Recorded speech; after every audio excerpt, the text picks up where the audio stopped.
Hey, everybody, this is the Post Movie Podcast. I'm Steve Head. And I'm John Black. And on this week's episode, we're going to review the new Sylvester Stallone action flick, The Expendables. We're also going to discuss the new Julia Roberts film, Eat, Pray, Love. And then John and I are going to offer our picks of the week. So let's just kick things off with The Expendables. They are the world's greatest mercenaries. The only life they've ever known is war.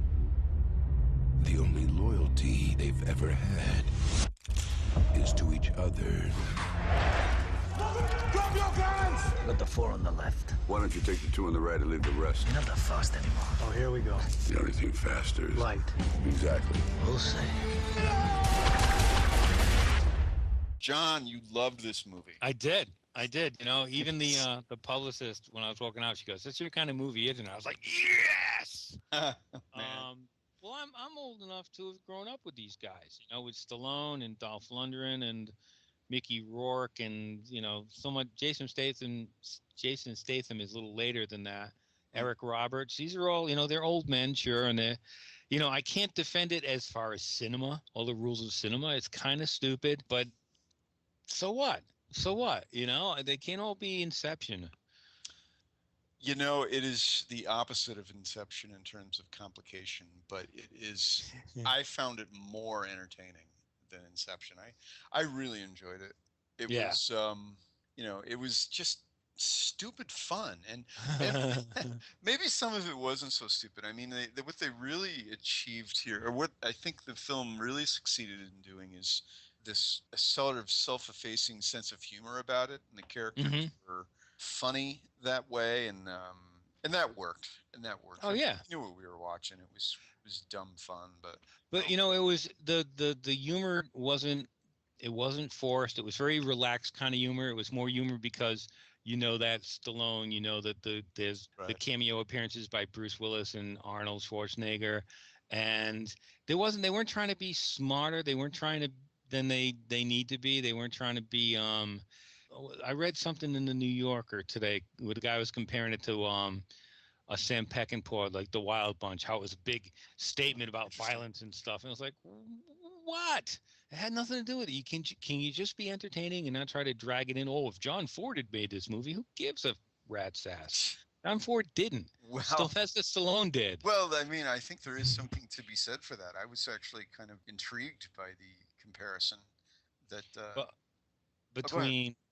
What comparison? You mean like something like The Wild Bunch and this movie and The Wild Bunch? Yeah, two different. Or this movie and another film with a lineup of stars that bring a lot of baggage. Like for instance, they're past.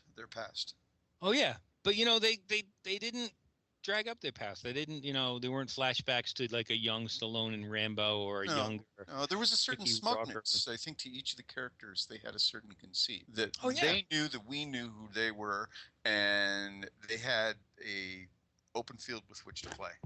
Yep. And Stallone directed it, and I think he did a great job of giving everyone plenty of screen time to do their thing. So when you get someone like Jet Li, they make him. They give him this routine where he just talks about how small he is and how much money he needs for his family. But he should make more money. Obvious.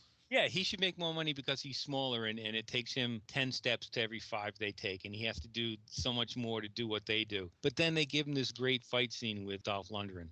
Just eating the crap out of each other. And John, you may say, Steve, you're thinking about this too much, but I was wondering, how can such a death toll be racked up and none of these guys have any psychological concerns whatsoever? I mean, after seeing all this violence, decapitations, people exploding, heads flying, and then these guys are like slapping each other on the back, That's their job.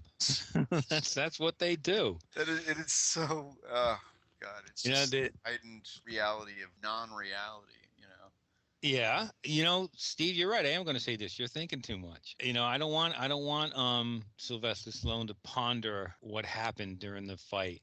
I don't want him to brood about the fact that they shot a guy with a bazooka at close range. And I wonder if Sam Peckinpah or John Ford or anybody like that were alive today, would they have advanced or made a movie like this? Would what they were doing back in the 60s have transpired into making a film like this?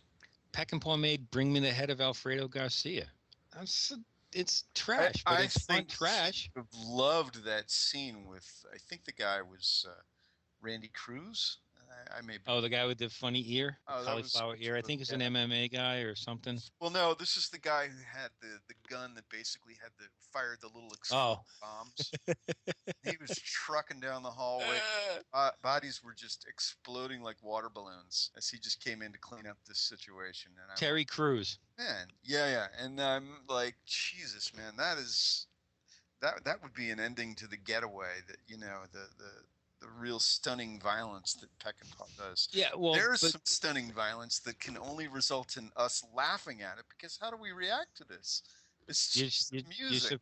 You're supposed to laugh. I mean, if Peckinpah had done it, it would have been shot in slow motion. Just would have been, trying to raise it to the level of art. This is an action movie. It doesn't have to be art. There was some art in this, but yes, there was. But I think it all depends on, again, reading some of the reviews today. I think a lot of reviewers project what they want on a movie like this, where it was like this guy in the subway was saying how it would have been better if they'd referenced Rocky 3 or whatever the Dolph Lundgren Rocky was, or if it would have been better if there was more nudity. That's just for me. But I liked seeing Dolph Lundgren in this role. He looked a little worse for wear, though. Who? Dolph. Yeah. Dolph. They all did. You know, Sylvester. There are shots on Sylvester Stallone's face, and you kind of see his face slide to one side. He has got, man, his veins are crazy. I'm like, that is messed up. This giant rope on his arm. Yeah, Eric Roberts looked tough. Jason Statham, certainly doesn't. He's probably, what is he? Maybe 40, maybe not even. He's like he's like 38 or something. Yeah, he's the puppy of this group. Yeah, he holds down the front. He really does. He rocks it. When I was doing my review, I added up the age, and the combined age of the Expendables is more than 400 years.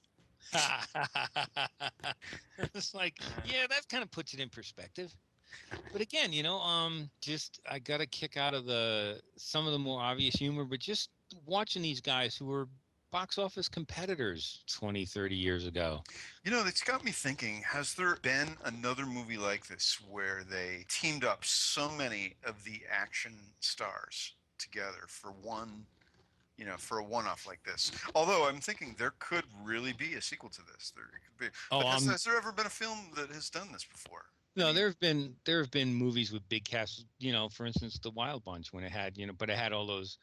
It had William Holden, Ernest Borgnine, all those guys, but they weren't all action heroes in the rest of the movies. I mean, these guys are just William Holden's not known for his action. He was in that, but he wasn't. He's not an action hero the way these guys are. I can't think of one that had this much. They've probably teamed up with each other in a couple films, but never a whole. 8 of them. No, never. And just like, when Stallone tied up with Lundgren wasn't a star. That's what he was made a star by being in Rocky. Is it Rocky 3? It was Rocky 4 because Rocky 2 was the rematch. When it was Ivan Drago. Drago. Yeah. When I think of Dolph Lundgren, I think of this video that's been going around on YouTube of him doing it. It was like an 80s workout video that he came out with. And it's pretty funny. Well, I think I saw him drunk at a bar in Hollywood when I was out on a junket, just sitting alone at a bar drunk. Dolph Lundgren? Yeah. At the W in Beverly Hills, and people were like, "We should." A big tough guy, but a puppy. I had no desire to go up and even say hello to this man. He's just this big lump. And I was just like, I don't want to go say hi to him. What if he talked back? What if he wanted, what if he beat me up? I don't want to talk to Dolph Lundgren when he's drunk alone at a bar. It's workout advice. Yeah, exactly. Oh, look at you, fatty. Come here. I don't need that. So, the thing was, because we're going to go to a more female-oriented story in our next review. I wanted to comment that a friend of mine asked me to bring 2 friends to this movie because they were dying to see it, and they were 2 young girls in their 20s.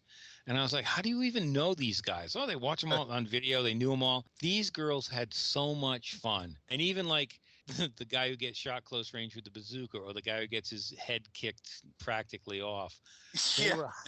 They were howling and laughing and clapping, and I was like, wow, you get it. Girls get it, you know.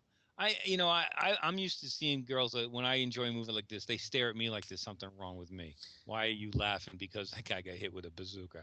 I don't know. There was so much of it, and I think that one other piece that I didn't get was that a lot of the people in the audience were tied into these UFC guys, and that's beyond me. What, people sitting there watching the movie? No, the fighters, the cage fighter guys, like right. They got some big reactions from the audience. Yeah, Randy Couture, and Terry Crews.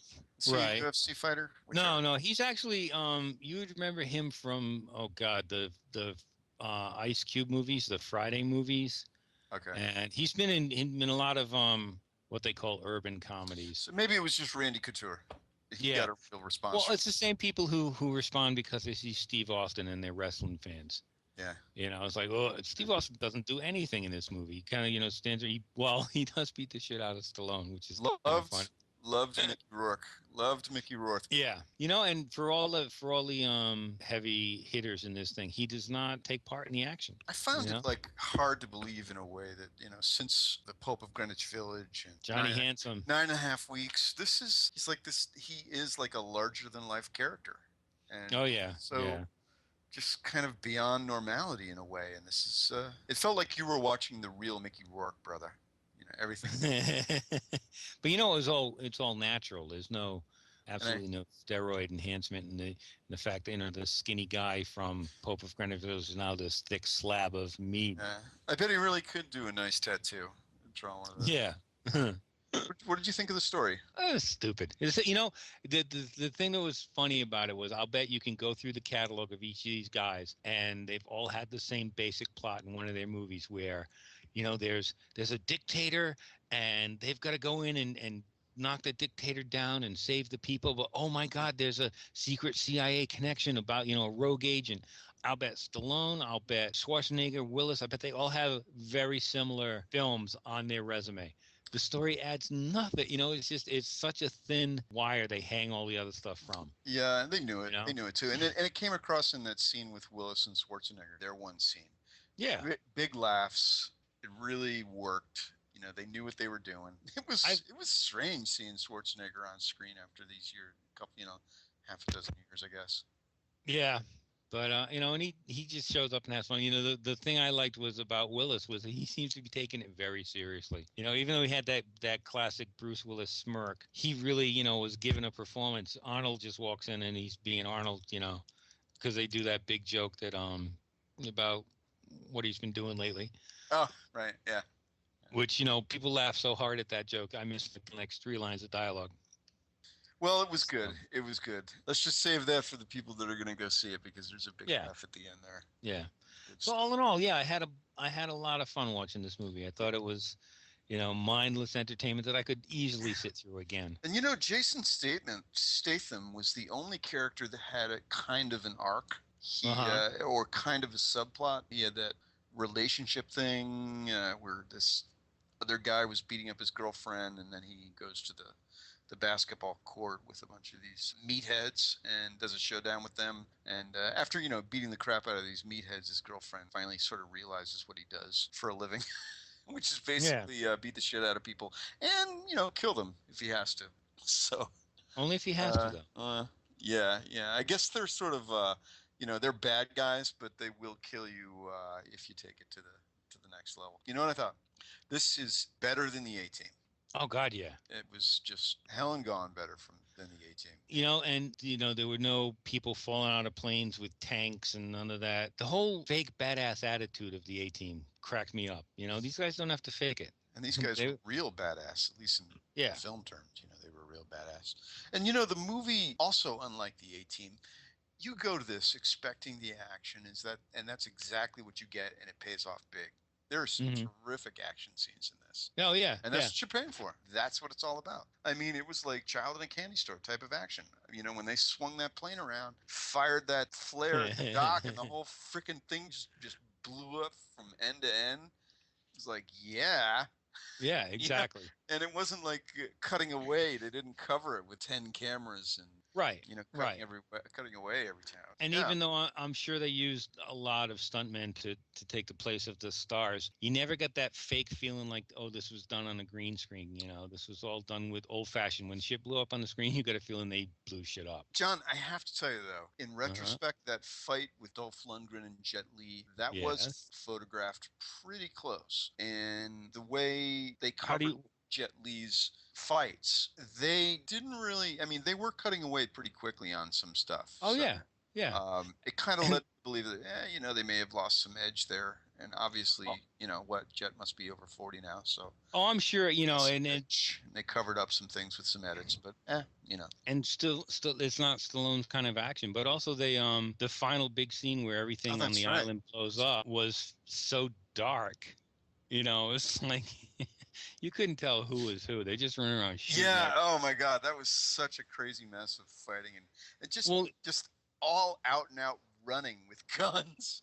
Yeah, and I didn't mind that it was a crazy mess. By that point, I was like, go for it. Everyone just shoot the shit out of each other. John, it was as much a comedy as it was an action film. For what we were seeing and for what they were saying, the tongue-in-cheek aspect of it really worked, and I think they've got a hit here. So we'll see how it works. Now that we've said good stuff about a movie, I think we should segue into our potentially not so good response to the epic Eat, Pray, Love. I need to change. Since I was 15, I've either been with a guy or breaking up with a guy. I have not given myself 2 weeks of a breather just to deal with myself. You want to go away for a year? I used to have this appetite for my life, and it is just gone. I want to go someplace where I can marvel at something. I'm going to Italy, and then I'm going to India, and I'm going to end the year in Bali. An Eat, Pray, Love fest. We are on to Eat, Pray, Love, the movie based on the novel by Elizabeth Gilbert. I kind of liked this movie. What? I did. Did you read the book? But John, she was supposed to be hard to like, and I don't really like Julia Roberts that much. Wait, but there's a point to it.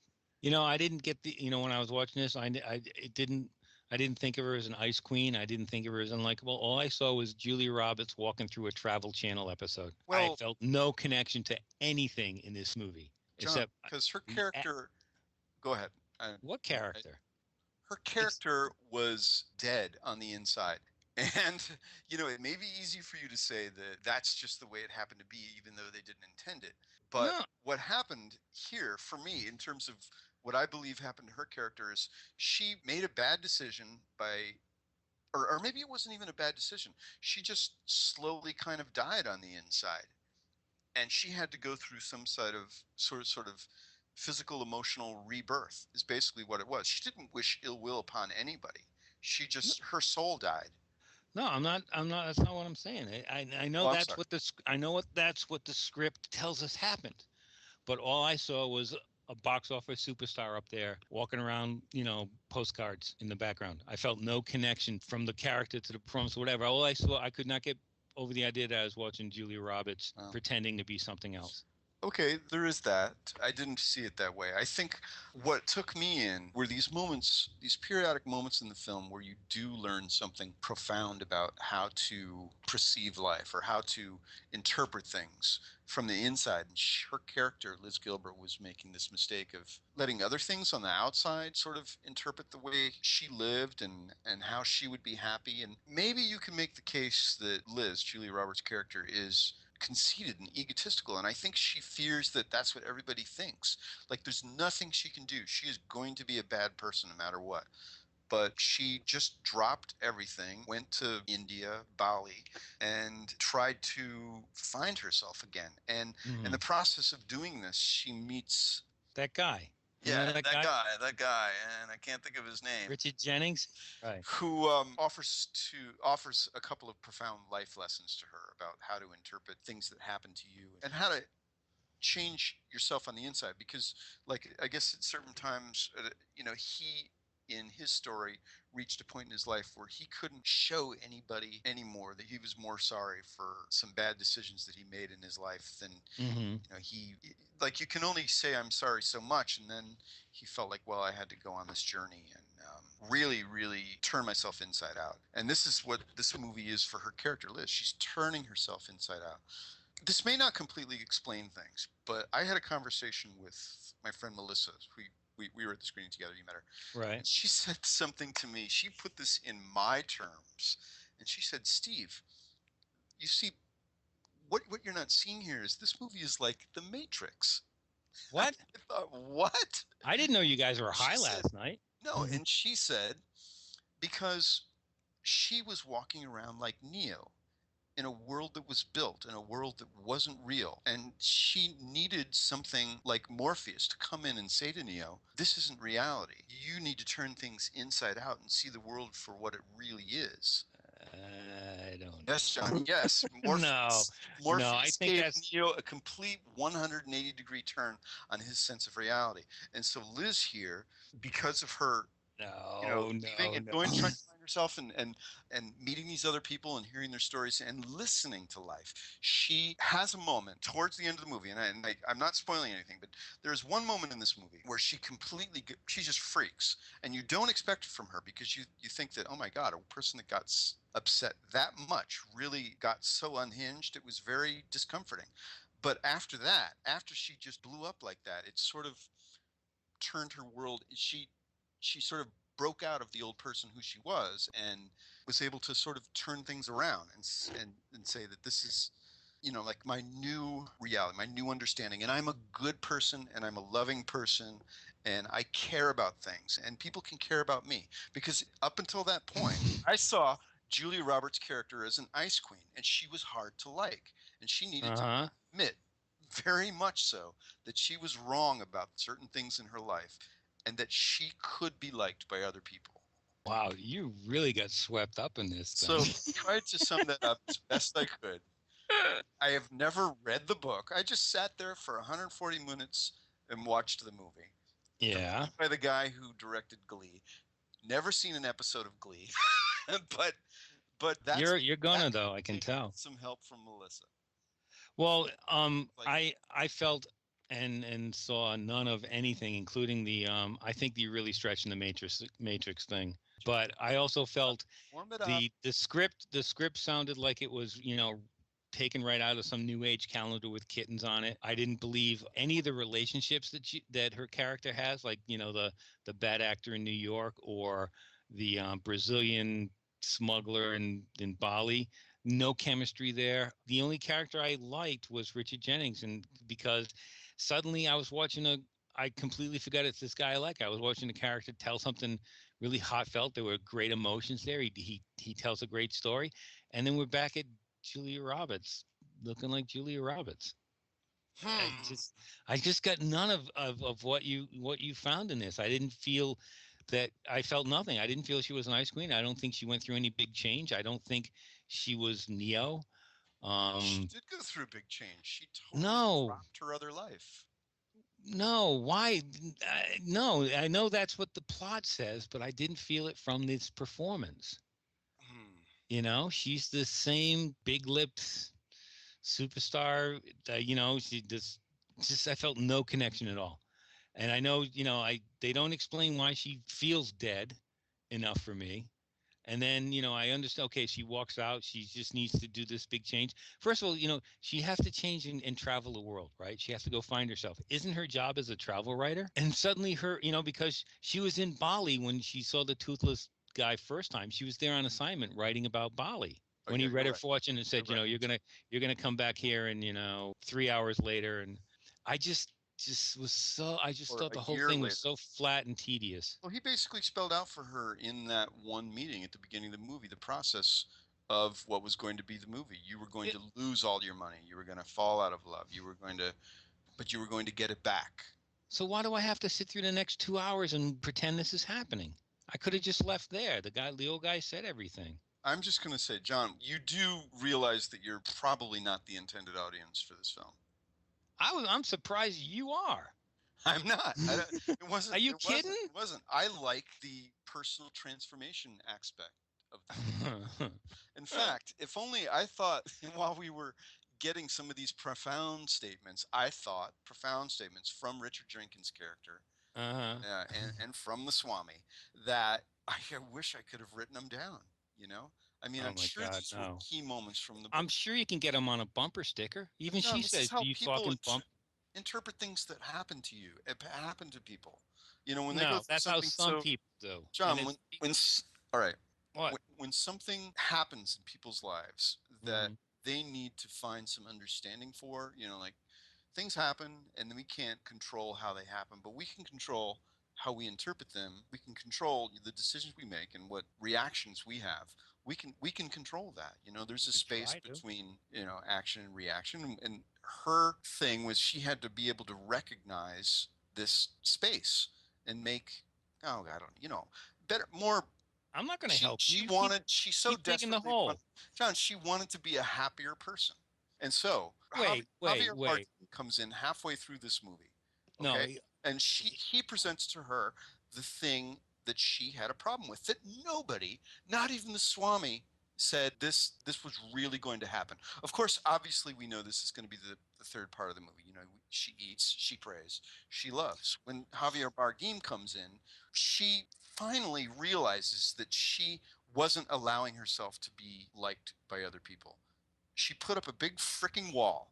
And when he tried to, you know, when he fell in love with her, and when he tried to pin her down to actually go on a trip with her to do something serendipitous, just for the fun of it, just because they loved her, she said, no fucking way.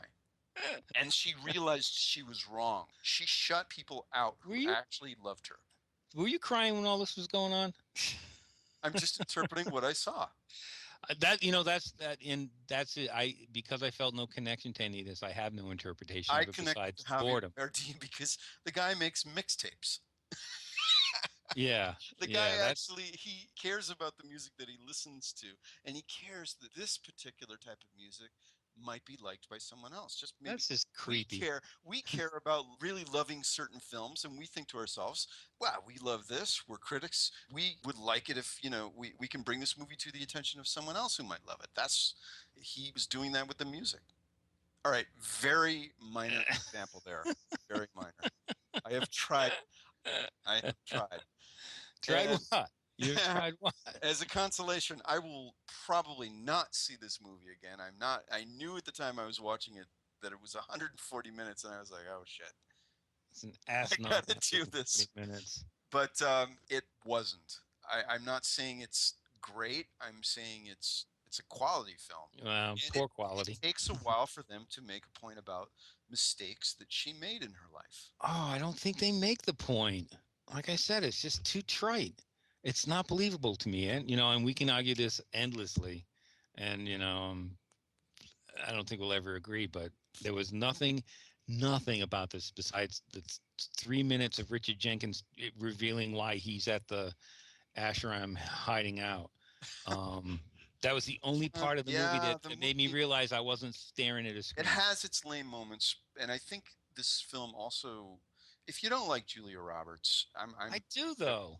She's hard to like, but she's, as I've said before, there are certain characters in movies that are hard to like because they make decisions that make it hard for the audience to like them because they're making selfish decisions, and she makes some huge selfish decisions. But she needed to save herself. She was married, just, you know, so our listeners know, Billy Crudup plays her husband, a very well-intentioned guy, but they were living a different life. He was living a different life than hers. Not that she didn't love him. She had veered off in the course of life to just needing something else, not being in a box or being set, you know, down by someone else's schedule. He scheduled her, and everything else she did after she decided she wanted a divorce represented, I'm breaking 3 of everybody's time constraints. And then Javier Bardem comes along and says, I love you, we're going to do this.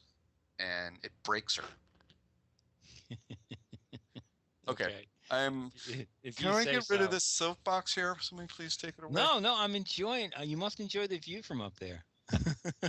I just, again, I wish I'd seen you right after the movie. So maybe then it would have been, I don't know. I don't know what to say. I don't. I just felt none of this. John, it's going to be a hit, but yeah. I don't just think did my it's best to try and interpret. I that's all. Okay. You can. I'm not asking you to defend it. We just had, again, very different reactions to it. And I'm thinking I might need a long talk with Richard Jenkins. And I think we've run the course on this. Oh yeah. Gentlemen, let's do our picks. Picks of the week. John, Steve, did you go back into your closet again and find some gem from your past? No, it wasn't a gem from the past. It was a gem that a publicist sent me. Yeah. A couple of weeks ago. Marked for Death. In Above the Law, he got tough. In Hard to Kill, he got even. Now, the man with the short fuse is marked for death. I want you to meet my sister, goddess of fire. Steven Seagal is John Hatcher. He's dead. And he don't even know it. A good cop. Your family has been marked. In a bad mood. Said he'd kill us both. I don't think he's gonna get the chance. What are you planning to do? I'm gonna take out the posse.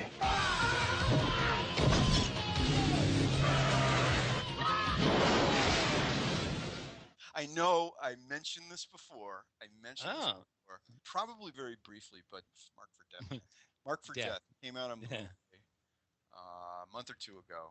Watched it, loved it because it's an action film that is so bad that it falls through bad, hits the trampoline, bounces up through bad, comes into good again.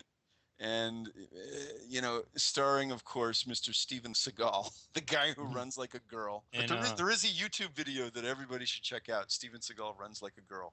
YouTube that, and you'll see exactly what I'm talking about.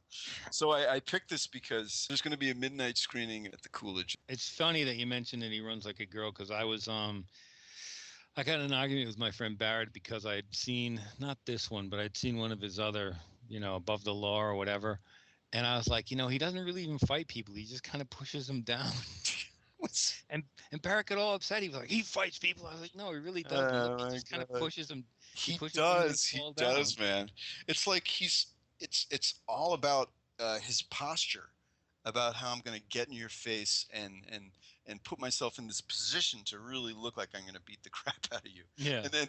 And I was telling Sarah that I told my girlfriend Sarah earlier today that I was choosing Mark for Death, and then I had mentioned that Steven Seagal runs like a girl, and so I showed her how Steven Seagal runs with his hands down by his arms tight to his side and his hands flailing around at the gun, and she thought it was pretty funny. But it's like he gives you this premonition that his hands are going to go crazy and beat the crap out of you while he's running like a girl.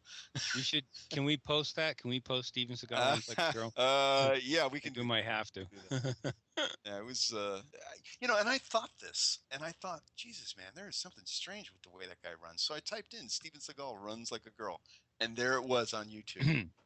So he's probably gets more hits than his last 5 movies put together, because he still cranks out movies. They just go direct to video. He turned out, and then he had that god awful Steven Seagal Lawman. Oh yeah, I saw some of that. Apparently he's a cop for real. Yeah, right. Like Shaquille O'Neal is. He and Jean-Claude Van Damme turned down the Expendables. I guess they had too much ego, or who knows, or maybe there wasn't enough money. But okay, all right. Off of that. Marked for Death. The other reason I chose it was because his character is a Chicagoan, and I kind of, being a Chicagoan myself, I was kind of like identifying with some of the North Chicago locations where they filmed it. It also has some, he beats the crap out of Danny Trejo at the beginning of this film. So it was in Danny Trejo's like, I'm a bad guy phase, but I'm really not known for being the bad guy yet, or being a character bad guy. So it's neat to see him, against Steven Seagal here. And it's just the lamest story about getting involved with these Jamaican drug lords have moved. That's what I was going to say. It does have a good bad guy, Screwface.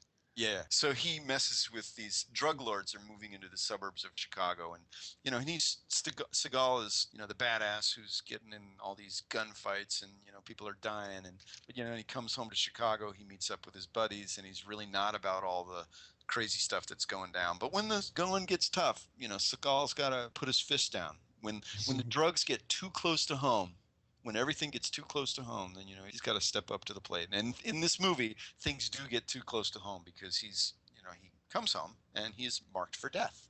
They have that Jamaican thing on the door that they hang. Yeah. That means he is marked for death and his family is at risk. And so yeah, it's okay. It's a good one. Bad movie. It's being shown at the Coolidge on the 19th. Or let me check the dates here. The Friday, August 20th, and Saturday the 21st at midnight at Coolidge. Mr. Seagal on the big screen. All right. Well, I'm going to take it in a totally different direction, and this is a movie I was really surprised I liked. It's called The Thorn in the Heart.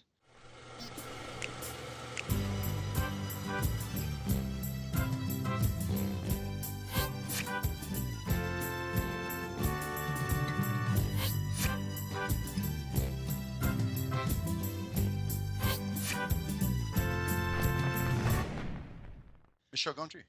Yeah, and it's this it's a documentary about his aunt. And I mean, at first it starts off as like home movies, and it's really just like, these family moments that aren't going to make much sense. And because it's Michel Gondry, there's also a lot of animation that's used, and it's just this really, it took a while for me to get into. Plus, of course, it's in French. So I'm struggling with this. So movie. That took a while for you to get. It does. It does. I'm a simple guy. I don't like to read and look at pictures. I just don't. Subtitles are your friend, John. They're not. No, they can be. They are not a speed bump. They can be your friend, but not a big fan. Anyway, it took me a while to get into this movie, but by the end, it was this beautiful portrait of a really twisted family. Michel Gondry, he does beautiful stuff. Yeah, it was, his aunt didn't have an easy life. Her children aren't having an easy life, and there's Michel Gondry, filming it all, and they were really open about it. But there's some beautiful scenes, like they go back to and she taught at these little country villages, these little French villages, and they go back to this place and they say, this is where they go to the schoolhouse, but it's in ruins, it's been torn apart or it's collapsed, and they're like, oh, this is where my room used to be, and this is where we showed movies to everyone on Saturday night in the village.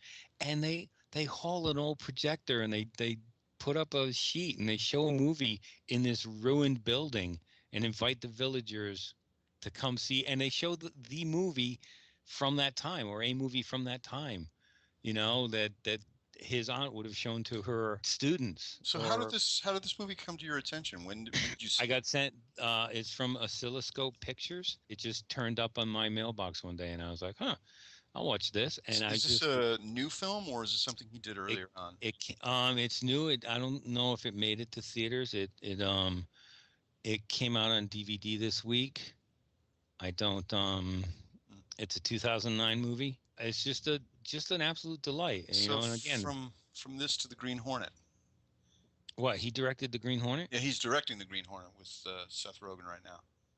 That's weird. Christoph Waltz. Yeah, I think it's his first bigger budget Hollywood production. I mean, he did the Jack Black. Oh, Be Kind Rewind. Be Kind Rewind, which I dig. Yeah. Did you see Block Party? Dave Chappelle's Block Party? Loved it. I'm told they're doing a sequel. I wonder if he's involved with that. But I liked that film, and I also liked how Michel Gondry involved himself on screen with the making of the film. Mm-hmm.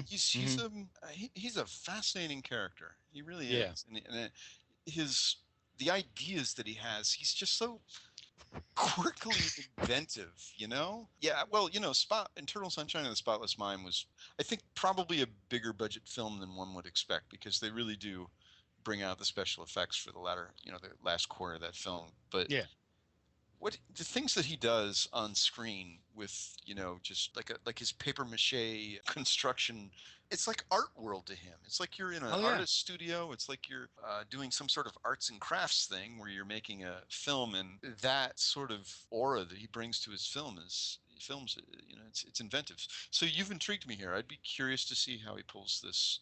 Yeah, and it's the same kind of inventiveness where to show his aunt's journey through the years and through the various schools, he uses a toy train set. an electric train set, and it's just like, and again, it's that first thing you're like, what's this? And then you kind of like, ooh, there's a train again, and you're on this journey, and yeah, just highly entertaining. I definitely recommend it to anyone, even if you're like me, a little hesitant because it's foreign and there's subtitles. I kid only up to a point. I know. I really want to see this movie now. That was a good choice. Yeah. I'll pass it on. I've got marked at death, so don't worry about it. This is now the end of the show. John? Oh, yeah. This is officially the end of the show. Yes. So we reviewed The Expendables, the Sylvester Stallone flick, and that, I think we're in agreement that it's worth the $10. Mm-hmm. Oh, definitely. For sure. Definitely worth. And Eat, Pray, Love. I'm not sure. I'm not sure I would pay $10 to see it, but yeah, you will. Next time I see you, you're going to be wearing the T-shirt and you'll be carrying the book, and you have a big Julia Roberts button on your lapel. Yeah. So, well, I think on that one we agreed to disagree, and split on that. I'm like, okay, I guess I would recommend it. And then Marked for Death, thumbs up. And what was the name of your film again, John? The Thorn in the Heart, and I can't say it in French, but it's The Thorn in the Heart, and it's well worth looking for.